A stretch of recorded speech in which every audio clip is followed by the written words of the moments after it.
오늘 두 번째 코너는 시사성이 있는 질병 하나를 가지고 서양의학과 한의학의 관점에서 각각 이야기해보는 시간입니다. 주사 맞을래, 침 맞을래, 네, 뭐 맞을래의 서울 가정의학과 이문희 원장과 몸사랑 마흔사람 한의원 최재호 원장이십니다. 어서 오십시오. 네, 안녕하세요. 예, 불세출의 대전의 미남, 네. 우리 이문희 원장님과 넘버 2, 두 번째로 잘생긴 최재호 원장님, 잘 지내셨죠? 네. 네. 왜 고개들을 못 드시고, 오늘 또 보니까 머리에 힘들을 좀 주신 것 같아요. 여기 나오려고 특별히 준비를 많이 했습니다. 알겠습니다. 오늘은 우리가 이분 때문에 굉장히 좀 유명해진 질병입니다. 자유한국당 황교안 대표가 앓고 있어서 군 면제를 받았다는 질병, 그 단마진, 만성 단마진에 대해서 이야기를 해보려고 하는데, 우선 두드러기가 단마진이랑 같은 얘기인가요? 그렇죠? 네. 예, 그러면 우리 이문현님께서 이 두드러기, 이 정의가, 이 두드러기가 뭔지, 그리고 증세는 보통 어떻게 나타나는지 좀 설명해 주시죠. 두드러기는 대부분 다 아시죠? 저도 뭐 어렸을 때 경험을 해봤고, 아마 일생에 거의 한 20% 이상은 경험을 한다고 이렇게 되어 있고요. 피부가 좀 볼록 튀어나오는 그런 현상이죠. 이제 볼록 튀어나오고 가렵기도 하고. 근데 이제 그게 왜 그런지를 보면 이제 우리 몸에 비만 세포라는 게 있거든요. 그게 이제 우리 몸에 어떤 면역 기전에 관련되는 그런 세포인데, 그러니까 우리 뚱뚱한 비만 그거랑 다른 건가요? 예, 이름이 비만 세포고요. 예, 그런 비만은 아닙니다. 네. 근데 이제 비만 세포가 이제 면역 기전에 관련되는데, 거기에서 이제 히스타민이라는 그런 물질이 분비가 되면, 보통 이제 여러분들 혈관을 한번 생각해 보세요. 혈관은 어떤 관이잖아요. 예. 관 속에 이제 피가 이렇게 흐르고 있는데, 피는 이제 보통 저희가 크게 두 개로 나눕니다. 하나는 이제 백혈구, 적혈구, 혈소판, 이런 조직하고, 예. 그리고 그거 하고 그다음에 혈장이라는 그거를 이제 실어 나르는 그런 액체가 있거든요. 요거는 이제 어떤 고체 비슷하다고 할 수 있고, 예. 이거를 실어 나르는 게 이제 혈장이라는 건데, 히스타민이란 물질이 분비가 되면 혈관 벽에 이 투과성이라고 보통 얘기를 하는데, 그러니까 혈관 벽이 쉽게 얘기하면 좀 이렇게 얇아진다고 그럴까요? 그래가지고 혈장이라는 그런 액체 상태의 물질이 이렇게 피부 쪽으로 이렇게 스며 올라옵니다. 그러니까 이렇게 볼록 튀어 나오는 거죠. 예. 그런 게 이제 두드러기라고 얘기를 하고, 이제 만성 두드러기라고 하는 거는 이제 보통 기간을 중심으로 보통 이제 6주 정도 그런 두드러기가 지속되면, 저희들이 6주 이상 지속되면 만성 두드러기다 이렇게 얘기를 하죠. 그러니까 보통 아까 말씀하신 대로 피가 이제 피에서 우리 몸의 세포, 비만 세포가 면역을 담당하는, 근데 히스타민 물질이 분비돼서 그게 혈관을 지나갈 때 혈관이 얇아져서 위로 올라오는 게 두드러기다. 일단은 그렇죠. 예. 그렇게 이해하시면 예, 그 짧은 얘기를 제가 만성 두드러기로 고통을 겪고 있어요. 지금 전 3년째 6개월이라는데? 예전 6주라고 하셨죠? 6주. 예. 3년째 지금 항히스타민을 매일 복용을 저는 하거든요. 굉장히 고통스러운 것 같아요. 근데 같습니다. 근데 최재 원장님, 이 두드러기 왜 생기는 거예요? 이제 양방적으로 최재 원장님 마이크를 조금만 더 이쪽으로 그러시면 더 잘 나옵니다. 네, 말씀하십시오. 양방적으로의 원인은 지금 말씀하신 거에 가장 직접적인 원인은 이제 히스타민이 작용하는 이런 원리들로 설명을 해주신 것 같고요, 이문희 원장님이요. 그래서 이제 나누기 나름인데 면역 기전, 비면역 기전 이렇게 나누기도 하더라고요. 그래서 비면역 기전 중에는 이제 접촉 물질에 의해서 나온다든지, 또 온도차, 한냉에 의해서 나온다든지, 체온이 올라가서 나온다든지, 이런 등등의 이제 원인들을 이제 얘기하는데요. 한의학적으로는 예전에는 저는 사실 단마진이라고 사실 잘 안 썼어요. 저희는 은진이라고 주로 뭐 은진의 범주 내에서 두드러기를 그것도 여자 이름 같은. 예, 은진요? 했는데 은진송 씨. 우리 그 어느 누구분 덕분에 단마진이 훨씬 더 일상적인 용어로 예, 유행을 하고 있는 것 같습니다. 근데 그래서 원인은 한의학적으로는 이제 여러 가지가 가능한데 가장 대표적으로는 한기라고 볼 수가 있고요. 두 번째는 소화기 계통의 문제. 한기는 차가운 거예요. 그렇죠. 그러니까 차가운 몸에 흐르는 뭐 기운이 그렇다는 거죠. 요거 이제 조금 더 자세히 또 설명드릴 건데 예예예. 분량을 좀 또 우리가 해야 되기 때문에 너무 빨리 네, 보는 그죠. 좀 이상했죠? 네, 그래서 첫 번째는 이제 한기. 이거는 이제 외부적인 한기와 내부적인 한기로 나눌 수 있겠는데요. 그다음에 두 번째는 소화기 계통의 문제. 세 번째는 이제 면역 저하.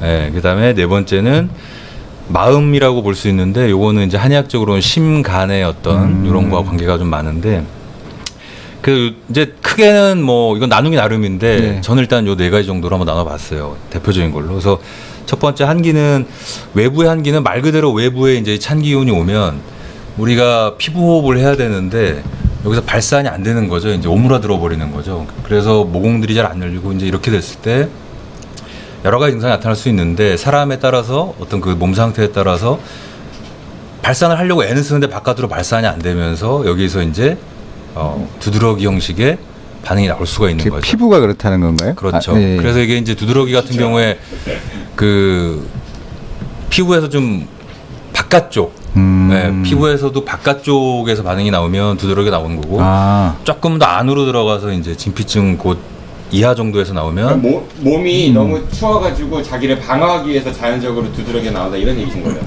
방어하기 위해서도 있지만 방어하기 위해서라기보다는 일종의 뭐 부작용이라고 그럴까요? 부작용. 네, 병리적인 현상으로 나온다고 봐야 되겠죠. 예, 외부 한기. 그러니까 왜 안으로 들어가면요? 예. 아니 그래서 그 얘기는 이제 또 딴 아, 얘기고요. 네, 그래서 이게 이제 만약에 우리가 일반적으로 두드러기라고 부르는데 많이 부으면서 빨간데 아프기까지 하다 많이 아프다 그러면 이제 요건 약간 심층에서 나오는 그 두드러기랑은 좀 다르다고 아, 보죠. 예. 예, 근데 어쨌든 한의학적으로는 큰 틀에서는 뭔가 발산이 되는데 안 되고 네, 있어. 아까 하신 말씀이니까 두 번째로 넘어가겠습니다. 자. 네, 내부 한기 이제. 예. 아, 내부 한기. 예, 요거는 이제 몸속이 좀 차가워진 겁니다. 근데 차가워졌다는 게 실제 체온이 내려갔다는 의미도 되지만은 현상적으로는 열이 나고 있을 수도 있어요, 몸 안에서. 그러니까 체온을 좀 약간 높은 듯해 그러는데 실제 안에서 기능적으로는 차가워진 것처럼 순환이 안 되고 있는, 기능이 떨어져 있는 뭐 이런 고환일 때 오한 뭐 이런 것들이 이런 거 해당되는 거. 똑같진 않지만은 뭐 그렇게 비슷하게 좀 이해를 하셔도 될 것 같아요. 그래서 실제로는 몸속이 근본적으로는 차가워졌을 때 현상적으로는 열이 나면서 이게 뒤섞이는 경우가 많습니다. 이게. 그래서 그런 상태일 예. 때 사람 몸이 그런 상태인데 바깥에 차가운 공기를 맞았다든지 혹은 햇빛을 굉장히 쐬면서 강렬한 어떤 뜨거운 어떤 온도에 노출됐다든지 했을 때 둘 다 정반대지만은 사람 몸의 상태에 따라서 어떤 쪽으로 이제 더 민감하게 반응이 나오느냐 이런 것들이 달라질 수 있는 거죠. 그러니까 몸에 변화가 있었다는 거죠. 그렇죠. 그런데 예. 중요한 것은 열이 나고 있다고 하더라도 근본적으로는 찬 경우가 많다. 그래서 한의학적으로는 이따 말씀을 드리겠지만 치료를 할 때 열도 가라앉히지 이따 않쳐야 말씀하실 되지만 거는 이따 말씀하실 네, 알겠습니다. 아, 온도 차이 때문에 온도 때문에 두드러기가 발생할 수 있다는 얘기해 주셨죠. 근데 아까 소화기 말씀하셨죠? 네, 소화기 우리가 흔히들 많이 겪죠. 예, 많이 이제 소화기. 예, 뭐 너무 과식을 했다든지 뭐 먹는데 기분 나쁘게 먹었다든지 어떤 이런 식이 됐을 때 뭐 굉장히 잘못 먹었다든지. 그렇죠. 그 식중독하고는 좀 그런 개념하고 다르게 그냥 소화기 자체가 정말 활동 자체가 뭔가 문제가 생겨서 외부에서 독이 들어간 게 아니고 소화기 자체가 제대로 활동이 안 돼서 나오는 두드러기도 있죠. 이런 경우가 사실은 굉장히 흔합니다. 치료에 있어서도 이게 가장 많습니다. 한의학적으로는요. 그래서 자, 이 부분은 굉장히 중요한 부분이 되겠고요. 여기에 따라서 이제 소화기관이 활동이 안 되면서 몸에 습기가 찬다고 저희는 한의학적으로 표현을 하는데요. 습기가 유통이 안 되고 정체가 될 때 두드러기로 더 잘 올라올 수 있습니다. 그래서 습기를 제거하면서 이제 소화기를 풀어주죠. 면역 저하는 말 그대로 면역 자체가 저하되는. 그럼 이 면역을 어떻게 살릴 거냐? 그걸 가지고 또 이제 고민을 해야 되는 부분이 되겠고요. 그 다음에 마음의 부분에서 마음 이제 한의학적으로는 심장과 간의 기운의 양상들이 많이 변한다고 보는데요. 그런 경우에 몸 안에 이제 풍열 또 풍습열 이런 것을 쉽게 만들 수 있다고 봅니다. 그러니까 기운이 자꾸 요동을 치는 거죠. 안정이 안 되고 요동을 치면서도 열기를 동반하고 찌뿌둥한 어떤 습기들 우리 습기 많은 날 굉장히 답답하고 네. 찌뿌둥하고 막 짜증 나잖아요. 그런 어떤 흐름들로 진행이 될 수 있다. 어쨌든 몸이 불편하다는 거네요. 그렇죠. 근데 불편한 양상이 자꾸 뭔가 이렇게 좀 요런 양상인 거죠. 이렇게 깔아앉는 게 예. 아니라 이렇게 좀. 그래서 그런 네 가지로 일단 저는 좀 크게 나눠봤고요. 대부분 이게 섞여서 오는 경우가 많습니다. 실제로 섞여서 오는 경우가 많아요. 네. 알겠습니다. 네. 근데 조금 전에 뭐 최재 원장님도 그런 말씀하셨지만은 이게 뭐 잘못 먹어서 걸리는 병으로 이제 오는 경우도 많다고 하는데 이문 원장님 이걸 피부병으로 봐야 되나요? 아니면은 복합성, 그러니까 피부에 나타나는 복합성 질병으로 봐야 될까요? 네, 그래서 이제 그 두드러기 하면 보통 이제 피부과로들 많이 예. 가시잖아요. 연고 발라요. 예. 예. 근데 이제 내과 중에는 알레르기 내과라고 있습니다. 그래서 이제 알레르기 내과에서 같이 보거든요. 왜냐하면 이제 이게 그 어떤 그 몸의 면역 기제하고 관련이 있다 그래가지고 그래서 꼭 뭐 피부 질환이다 이렇게만 보지는 않습니다. 예, 예. 끝이세요? 피부 질환으로만 볼 수는 없다. 네, 그렇죠. 알겠습니다. 예. 그리고 이런 얘기 있습니다. 이거는 제가 그러면 이문 원장님이 너무 답변을 짧게 주셔가지고 두 분 같이 해주세요. 아니 왜냐하면 최재 원장님이 좀 분량을 길게 잡으셔가지고 나중에 불세출해서 나니까 아주 생긴 게 딸려서 말이라도 많이 하려고. 서운하다 것 같아가지고 그 두드러기 민간요법 굉장히 많이들 이야기를 하세요. 우선 제가 말씀드리는 것들이 효과가 있는 건지 한번 좀 검증을 해줘 보십시오. 우선은 소금 이렇게 문질러서 가려움을 없앤다 이런 얘기들도 있는 것 같습니다. 아프겠는데요? 그래서 이제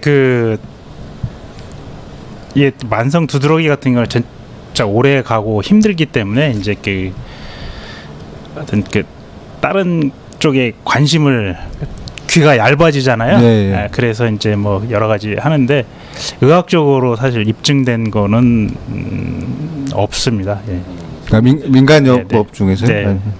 최재 원장님 어때요? 소금 너무 가렵고 막 이러니까 소금 문지르는 것뿐만이 아니고요. 뭐 찬물로 목욕을 한다든지, 열을 준다 해서. 탱자물로 목욕한다, 뭐 감자 갈아서 문지르기, 뭐 이런 것들 아주 솔직히 말씀드리면 하등의 효과가 감자도 아닙니까? 근본적으로는 없습니다. 예. 근본적으로는 없습니다. 예, 물론 일시적으로 조금 가라앉히는 역할을 할 수는 있으나 잠깐 예. 근본적으로는 효과가 별로 없고요. 그다음에 그 찬물로 목욕하기는 특히나 더더욱 하면 안 되는 행위죠. 이거는 오히려 장기적으로는 낫는 거에 훨씬 방해를 하는. 아까 한기를 말씀드렸잖아요. 예. 자꾸 한기를 바깥으로 줘버리면 잠깐은 이제 온도를 낮춰주니까 이제 들어간 것처럼 보이지만 결과적으로는 발산을 할 예. 통로들이 더 막히기 때문에 더 심하게 계속 장기화되면서 더 올라올 수가 있고. 이런 거랑 비슷한 거예요. 우리 왜 열나가지고 막 그럴 때 알코올로 이렇게 몸 닦아서 시원하게 하는 게 그게 사실은 위험하다 뭐 이런 얘기 많잖아요. 그 비슷한 거라고 보면 되나요? 그만큼 안 좋은 거죠. 그거랑은 똑같지는 않은데 그 저는 이문희 원장님 의견도 또 궁금해요. 왜냐하면 저는 의견이 있어요. 네. 아, 예, 보통 좀 그 되게 이제 두드러기가 나오는 원인 중에 이제 뭐 한랭 두드러기라고 그래서 이게 차가운 데 들어가면 또 나오는 경우가 있어요. 이제 그런 경우는 이제 안 좋겠죠. 안 좋겠지만 대부분의 경우는 이제 약간 좀 열이 나거나 덥거나 그랬을 때 더 이렇게 두드러기가 증세가 심해지는 경우가 많기 때문에 약간 서늘하게 온도를 그러니까 낮춰주는 게 좋습니다. 예를 들면 매트 온수 매트나 이런 것들 많이 사용을 하시는데 그런 걸 사용했을 때 증세가 더 이렇게 좀 악화되는 경우들이 많이 있기 때문에 전체적인 그 온도는 좀 약간 낮춰주는 게 좀 좋은 걸로 되어 있습니다. 그러니까 이게 이제 참 어려운 부분인데요. 실제로 이제 저희가 환자분들을 이제 티칭을 할 때도 생활에서 이렇게 하시라고 말씀드릴 때 참 어려운 부분인데 뭐냐면은 실제로는 반신욕을 해서 땀을 낸다든지 운동을 해서 이렇게 땀을 내서 낫는 분들이 있어요. 그러니까 가벼운 경우는 그렇게 해서 쉽게 낫는 경우도 있고 만성으로 제가 이제 봤던 환자분들 중에서 어떤 분은 요리사세요. 그러니까 굉장히 불을 옆에서 앞에서 계속 대죠. 그러니까 이분이 이제 두드러기로 한 20년 고생을 하셨어요. 그래서 이제 그 약을 좀 한동안 기간을 잡고 좀 경과보면 써야 되겠다 얘기를 하시고 이제 제가 얘기를 드리고 근데 이제 생활을 좀 물어보니까 찬물로 항상 샤워를 한다는 거예요. 더우니까. 그러니까 이제 더운 데서 막 일을 하고 찬물로 확 하고 나는 거예요. 그러니까 이제 몸에선 이 남은 열들이 좀 발산이 돼줘야 되는데 찬물로 확 막아버리는 거죠. 그러면 발산이 안 되니까 이제 부어오르는 거죠. 아주 쉽게 표현하면요. 그래서 따뜻한 물로 좀 목욕을 하시고 마무리하실 때 지금 했던 것보단 살짝 온도를 낮추면 시원한 느낌이 들지 않느냐. 그렇게만 마무리하시라고. 그 약을 좀 오래 드시고 이렇게 해서 저희 매출을 좀 올려주셨어야 아니, 되는데 그래서 그분 완치되셨어요? 네, 10일 약을 드시고 목욕법을 바꾼 뒤로 완치가 되셨어요. 아, 진짜? 그래서 제가 봤을 때 약을 너무 잘 써서 10일 만에 안 쓸 리는 없고 네, 그래서 아니, 원래 그 조심하셔야 돼요. 아까 말씀드렸지만 제가 3년 넘게 네. 그 만성 두드러기로 매일 항히스타민을 복용하고 있으니까 사실 두 분께 저는 저 좀 살려주세요 이 말씀도 동시에 좀 드리고 싶긴 하거든요. 예, 제가 체중도 거의 한 17kg 정도 뺐거든요. 지금 운동도 네. 매일 열심히 하고 뭐 체질이 바뀌면은 나을 수 있다 이런 얘기도 병원에서 많이 들었는데 개선이 안 되고 있거든요. 자, 어떻게 치료해야겠습니까? 이 정 PD는 두 분이 예, 얘기해 주세요. 그럼 제가 침을 맞으러 가든 아니면 주사를 맞으러 가든 갈게요. 오지 마요. 제일 중요한 거는 그쵸 이제 원인 물질을 알 수 있으면 그걸 이제 피하면 되는 거죠. 이제 예를 들면 뭐 찬물을 이렇게 손을 댔을 때 그 두드러기가 나는 사람도 있거든요. 그런 분들은 가능하면 찬물을 되지 않도록 해야 되고. 저는 네. 알러지 반응 검사 다 했고요. 네. 특별히 나온 게 없습니다. 저 같은 경우는. 그리고 찬물로 그렇죠. 샤워하는 네, 네. 스타일도 아니고 두드러기가 나는 거는 이 약효가 떨어지면 좀 나는 것 같은 생각이 들고 네, 뭐 특별히 예 그렇습니다. 그게 이제 만성 두드러기는 대부분 원인을 모른다고 되어 있어요. 그러니까 한 70% 정도는 예. 참 답답하죠. 정말 네, 불쌍한 것 같아요.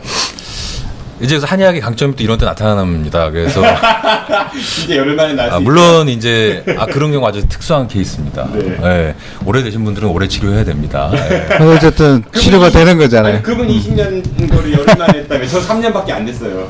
그러니까 굉장히 제가 특별해서 말씀을 드리는 거예요. 네. 그러니까 이제 그 대부분의 경우에 이제 올라온 지 얼마 안 되신 분들은 오면은 이제 속을 따뜻하게 좀 풀어주면서 소화기를 좀 풀어줘서 몸의 습기를 없애면서 조금 더 들어간 피부뿐만이 아니라 이 근육 그다음 거기에 퍼져 있는 혈관 흐름들, 혈액의 흐름들 뭐 이런 등등 체액의 어떤 구성들 이런 부분들이 다 균형이 좀 안 맞은 상태에서 이제 부어오르는 게 나타나기 때문에 그런 부분들을 잡아주는 거를 간단히 좀 이렇게 환이라든지 같이 해서 겸해서 이렇게 쓰면 대부분은 빨리 좋아져요. 근데 문제는 정말 어려운 게 만성이신 분들이에요. 근데 만성이신 분들 같은 경우는 일단은 침을 꾸준하게 오시든지 아니면 사실은 약을 쓰는 게 한약을 입체적으로 몸 상태에 맞게 계속 경과 보면서 바꿔가면서 그 몸 상태에 맞춰서 써가면은 그래도 많이들 좋아지시는데 100%라고 장담은 못 드려요. 근데 효과는 있다는 거잖아요. 네? 그러니까 효과가 있다는 게 아닌가요? 효과가 많죠. 아니. 예. 네, 근데 여기서 하면 나는 어떻게? 근데 중요한 거는 이제 그러니까 우리가 유발 물질이라든지 이런 것도 되게 중요한데 대부분의 경우는 이제 땅콩 알러지처럼 해서 기도가 막혀서 죽는다든지 이런 정도 말고는 대부분은 사실은 몸 상태가 많이 개선이 되면 유제품 알러지 있던 사람들도 나 좀 먹어도 괜찮은데 뭐 이 정도까지는 충분히 그러면은 갑니다. 그러니까 괜찮죠. 예. 이건 약간 이제 두드러기랑 다른 알러지에 대한 얘기인데 걸쳐 있긴 하지만 근데 그래서 제 생각에는 한번 뭐 오시면 좋은데 아니 저는 결과를 바쁘셔가지고 결과를 지금. 확실하게 방송에서 이야기할 수 있어요. 네, 바쁘셔가지고 지금 자주 침을 맞으러 오실지 아니면 약을 또 꾸준하게 낮게만 드실지 한다면 그냥 뭐. 뭔 짓을 못하겠습니까? 네, 그래서 근데 좀- 이문 원장님 궁금한 게요. 예. 항히스타민 제가 3년째 먹고 있다 했잖아요. 예. 그 만성이라고 이제 우리가 중독된다고 네, 네. 그런 거 염려는 없는 건가요? 저 먹으면서 네. 걱정이 되긴 하거든요. 예, 뭐 그런 내성이 염려는 예, 없다고 알려져 있고요. 그 이제 그 되게 그 피부과 약이 좀 독하다 이런 그 어떤 잘못된 그런 인식들이 좀 있는데 그게 이제 아까 처음에 얘기했던 히스타민이라는 물질이 분비돼서 이제 그 알러지를 일으키기 때문에 그 항히스타민제를 쓰는데 그게 이제 부작용으로 오는 게 좀 약간 졸립거나 좀 입이 마르거나 이런 증세가 오기 때문에 이제 그것을 좀 독해서 그런 게 아니냐 이렇게 생각하는 경우가 있는데 그렇지는 않습니다. 그렇지는 않고요. 약 자체의 그런 그 작용이죠. 예. 그래서 그 이제 그거를 조금 그런 작용이 좀 덜한 약이 이제 그 개발이 된 게 이제 2세대 항히스타민제 뭐 더 최근에는 뭐 3세대 항히스타민제까지 개발이 되어 있는데 뭐 장기간 뭐 사용하셔도 별 문제는 없는 거로 되어 있고요. 이제 그 약을 오래 먹다 보면 좀 불안하기도 하고 그래서 끊어보고 중간에 또 끊어보고 또 증세가 있으면 또 먹고 그러다 보면 진짜 이게 더 만성화가 되는 경우가 많이 있기 때문에 그 치료하시는 병원을 믿고 꾸준하게 드시는 게 제일 중요할 것 같고요. 그래도 잘 그 증세가 조절이 안 된다 그러면 이제 여러 가지 이제 면역 그 조절 그 약제들이 있습니다. 이제 그런 것들을 사용하기도 하고요. 보통 그 한 5년 이내에 거의 한 80% 이상은 좋아지는 거로 좀 돼 있으니까 아마 정 PD님도 이제 얼마 안 남았네요. 예. 얼마 안 남았습니다. 예. 네, 얼마 안 있으면 이제 졸업하실 겁니다. 네, 감사합니다. 그러면 마지막으로요. 이 두드러기 특별한 뭐 이렇게 아까 원인 불명이 더 많다고 하셨고 대부분 그랬는데 예방법이 좀 있습니까? 일단은 과식하는 거 피하셔야 되고요. 그다음에 소화기에 부담을 주면 안 되기 때문에 과음도 피하시고 네. 왜냐하면 열을 잡고 조장하기 때문에 그다음에 차가운 음식 되도록 피하시고 너무 차갑게 생활하는 건 피하셔야 돼요. 그러니까는 아까 이제 이문희 원장님께서 너무 덥지 않게 생활하는 걸 말씀을 하셨는데 예. 그러니까 너무 덥게 지내서는 안 되지만은 그렇다고 또 너무 시원하게만 지내서도 안 되는. 예. 적당한 온도. 그렇죠. 네. 그래서 어떤 분은 그분도 한 20년 고생했는데 약을 잘 안 드시더라고요. 처방했는데 그리고 제주도에 알바를 갔다가 감귤단이라고 한여름에 땀을 계속 빼고 나서 치료가 됐어요. 그분 원래 햇빛 알러지가 있는 분인데 저도 있어요. 아이러니하게도 네, 그래서 뭐 그런 부분들도 있습니다. 그래서 쫙 한번 이렇게 소통을 시키는 것도 중요하다. 그래서 따뜻하게 드시고 충분하게 휴식을 하셔야 되고 마음 너무 졸이지 마시고 네, 제가 그런 부분 중요할 것 들어보니까 우리 정준호 PD께서는 못 고칠 것 같은데. 같습니다. 그래서 제가 예, 안 될 것 같습니다. 100%라고 말씀 못 드리는 예, 아니 100%가 아니고 100% 안 될 것 같습니다. 뭐 그렇게까지 얘기하긴 뭐한데. 네. 포기하고 사는지 이문희 원장님 어떻게 두드러기 예방할 수 있을까요? 예, 뭐 그 비슷합니다. 그 두드러기 예방은 뭐 그 건강한 생활을 하시면 건강한 생활을 하시면 네. 뭐 음주나 뭐 이런 것들이 조금 안 좋은 거로 좀 돼 있죠. 예, 그런 거. 예. 저도 하나 알 것 같아요. 흡연은 안 되겠죠. 흡연에 대한 얘기는 나오진 않던데. 아, 흡연까지는 되는 걸로. 알겠습니다. 네, 지금까지 머마질레 서울가정의학과 이문희 원장과 몸사랑 마음사랑 한의원 마음사랑 한의원 최재 원장이셨습니다. 두 분 오늘 고맙습니다. 예, 다음 시즌 때 네. 오늘 이번 시즌 마지막 방송인데 꼭 뵐 수 있으시면 좋겠습니다. 저는 개인적으로. 좀 더 잘생겨져서 한번 와보겠습니다. 알겠습니다. 네, 고생 많으셨습니다. 안녕히 가십시오. 안녕히 가십시오.